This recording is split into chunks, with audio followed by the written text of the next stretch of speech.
మాట పెడుసైనా మనసులో వెన్న రాయిలా ఉన్నవాడిలోన దేవుడెవరికి తెలుసును నాకన్నా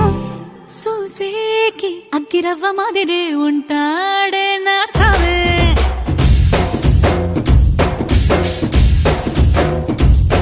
మెత్తాని పత్తి పువ్వుల మరే సంటో